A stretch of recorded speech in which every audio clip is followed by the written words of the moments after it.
Good morning बच्चों, welcome to my history class. बच्चों, पिछली कक्षा में हम लोग 1857 की क्रांति का जिक्र किए थे। आज हम लोग इसके बारे में डिटेल्स में चर्चा करेंगे। ठीक है, 1857 की क्रांति में ऐसा क्या हुआ जिस कारण से इसे प्रथम स्वतंत्रता संग्राम भी कहा गया।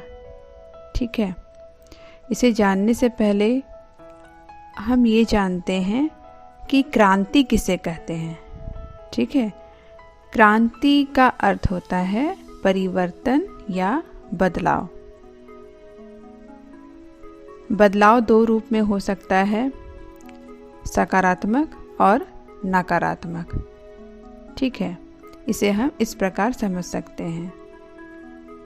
मान लीजिए यदि हमारी सोच और विचार बड़ी होने के साथ साथ यदि सकारात्मक रही तो वो दुनिया को तरक्की की तरफ ले जाएगा।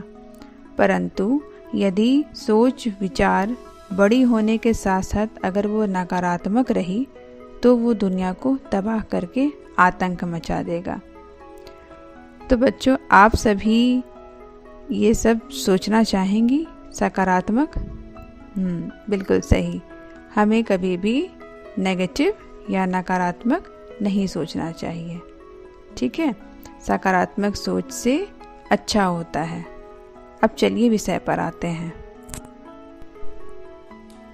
पता है बच्चों, ये क्रांति इतनी व्यापक थी कि इसे प्रथम स्वतंत्रता संग्राम भी कहा गया है, क्योंकि ब्रिटिश सरकार की नीतियों के विरुद्ध भारतीय जनता के दिलों में आक्रोश, असंतोष, विदेशी सत्ता के प्रति घृणा थी और मराठे, हैदर अली, टीपू सुल्तान जैसे क्षेत्रीय शासकों ने अंग्रेजों को भारत से हटाने का प्रयास किया, लेकिन वे असफल रहे।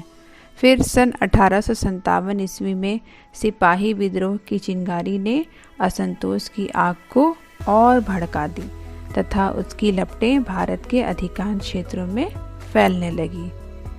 इस क्रांति की शुरुआत तो सैन्य विद्रोह के रूप में हुई, परंतु कालांतर में इसका स्वरूप बदलकर ब्रिटिश सत्ता के विरुद्ध एक जन विद्रोह के रूप में कैसे हो गया, जिसे भारत का पहला स्वतंत्रता संग्राम भी कहा जाता है।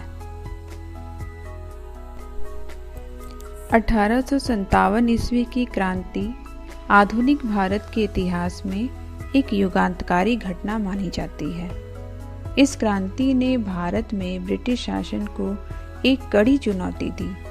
ब्रिटिश शासन की स्थापना के समय से ही 1857 ईस्वी की क्रांति के अलावा ऐसी कोई अन्य क्रांति न थी जिसने ब्रिटिश शासन के समक्ष इतनी संकटपूर्ण स्थिति उत्पन्न कर दी थी। यही वजह है कि इसके कारणों की खोज एवं स्वरूप निर्धारण करने में विशेष रूप से सावधानी बरतने की जरूरत है। इस विद्रोह के कारणों को हम सैनिक, राजनीतिक, आर्थिक, सामाजिक एवं धार्मिक रूप में वर्गीकृत कर सकते हैं, जो इस प्रकार है। 1857 ईस्वी की क्रांति को एक सिपाही विद्रोह करार दिया जाता है। इसका कारण यह है कि इस विद्रोह की पहल सिपाहियों के द्वारा की गई। इनके विद्रोह करने के निम्नलिखित कारण थे। पहला, कंपनी शासन के अंतर्गत भारतीय सिपाहियों की कुछ मूलभूत शिकायतें थीं। वह यह थी कि उन्हें वैतनिक सुविधाएं तथा सेवा की शर्तें यूरोपीय सैनिकों की तुलना में कम दी जाती थी। दूसरा, 1820 ईस्वी के दशक में अंग्रेजों के द्वारा भारतीय परंपरा की उपेक्षा के साथ ही लाई कैनिंग के काल में जनरल सर्विस इनलिस्टमेंट एक्ट पास किया गया। तीसरा, इस एक्ट के तहत सैनिकों को समुद्र पार भी जाना अनिवार्य कर दिया गया। ये अपनी धार्मिक रीति रिवाज एवं परंपरा के प्रति बहुत सजग एवं संवेदनशील थे, जिस कारण ये इसके विरुद्ध हो गए। चौथा, चर्बी वाले कारतूस का मामला सामने आया तो उसकी धार्मिक भावनाओं को बहुत अधिक चोट पहुंची और स्वाभाविक रूप से इन्होंने अपनी प्रतिक्रिया दिखाई। ये सैनिक एक दृष्टि से वर्दी में किसान ही थे, अतः ये सामान्य कृषक असंतोष को भी अभिव्यक्त कर रहे थे। ब्रिटिश शुल्गान नीति एवं उनकी व्यापारिक नीति ने किसानों को दुष्प्रभावित किया था। ब्रिटिश शासन के विरुद्ध किसानों में से एक व्यापक असंतोष था। यही वजह थी कि 1857 ईस्वी के विद्रोह में किसानों की भी भागीदारी हुई। इनकी भागीदारी इतनी व्यापक थी कि सैनिकों और किसानों के बीच विभाजक रेखा खींचना अत्यधिक कठिन हो गया। इस विद्रोह में अभिजात तत्वों की भी भागीदारी थी। कुछ क्षेत्रों के क्षेत्रीय राजा ने बढ़ चढ़कर अपनी भूमिका निभाई, जिसमें से झांसी की रानी लक्ष्मीबाई, अवध की बेगम, नाना साहेब इत्यादि। इसी प्रकार जमींदारों एवं तालुकदारों ने भी अपनी भूमिका निभाई। इसका कारण था ब्रिटिश सरकार द्वारा परंपरागत तत्वों को विस्थापित किया जाना, मतलब हटाया जाना। लॉर्ड डलहौजी ने अपनी हड़प नीति को क्रियान्वित किया, जिसके कारण अनेक राज्यों को अपने ब्रिटिश राज्य में शामिल किया। साथ ही इन्होंने पुराने नवाबों एवं राजाओं से उनके पेंशन छीन लिए। अतः ब्रिटिश शासन के विरुद्ध इसमें स्वाभाविक प्रतिक्रिया हुई।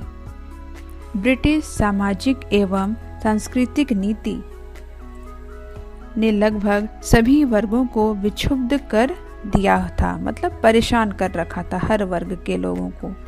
ब्रिटिश सरकार के द्वारा भारत में समाज के लिए बनाए गए कानूनों ने लोगों के मन में आक्रोश उत्पन्न कर दिया था, क्योंकि लोगों ने इसे विदेशी सरकार के द्वारा पैतृक अधिकारों में हस्तक्षेप माना। रेलवे तथा टेलीग्राफ के विकास ने भी लोगों के मन में एक प्रकार का संदेह उत्पन्न कर दिया और ऐसा माना जाने लगा कि ये भारतीयों के धर्म नष्ट करने का संगठित प्रयास कर रहे हैं। ईसाई मिशनरियों की संवेदनशील गतिविधियां एवं 1813 ईस्वी के पश्चात उन्हें दी गई सरकारी छूट ने इस प्रकार की सामाजिक प्रतिक्रिया को जन्म दिया। ठीक है बच्चों, तो इस प्रकार हम कह सकते हैं कि 1857 ईस्वी की क्रांति के लिए एक कारण नहीं बल्कि अनेक कारण उत्तरदायी थे, वरन इसके लिए अनेक कारण उत्तरदायी रहे। तो आइए बच्चों, अब ये जानने का वक्त आ गया है कि 1857 की क्रांति से हमने क्या सीखा। हम लोगों ने इससे यह सीखा कि इसके विद्रोह का स्वरूप कैसा था, है ना। 1857 का विद्रोह सिपाहियों के असंतोष का परिणाम मात्र ही नहीं था। वास्तव में यह औपनिवेशिक शासन के चरित्र, उसकी नीतियों, उसके कारण कंपनी के शासन के प्रति जनता के संचित, मतलब कि इकट्ठा हुए असंतोष का और विदेशी शासन के प्रति उनकी घृणा का परिणाम था। और एक शताब्दी से अधिक समय तक अंग्रेज इस देश पर धीरे धीरे अपना अधिकार बढ़ाते जा रहे थे और इस काल में भारतीय समाज के विभिन्न वर्गों में विदेशी शासन के प्रति जन असंतोष तथा घृणा में वृद्धि होती रही और यही वह असंतोष था जिसका अंतिम रूप से एक जन विद्रोह का रूप ले लिया।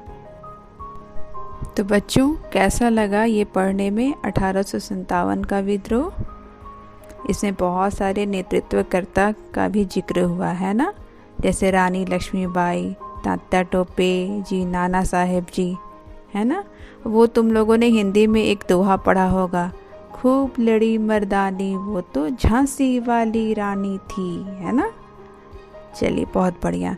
ठीक है बच्चों, अब आप लोग ये पाठ समझ गए होंगे, तो एक प्रश्न का जवाब आप लोग घर से बनाकर लाइएगा। ठीक है, प्रश्न है 1857 की क्रांति के कारणों की व्याख्या करें। ठीक है बच्चों, थैंक यू। बच्चों, अब नेक्स्ट क्लास में हम लोग मंगल पांडे जी की परिचय लेते हुए विद्रोह के परिणामों के बारे में व्याख्या करेंगे।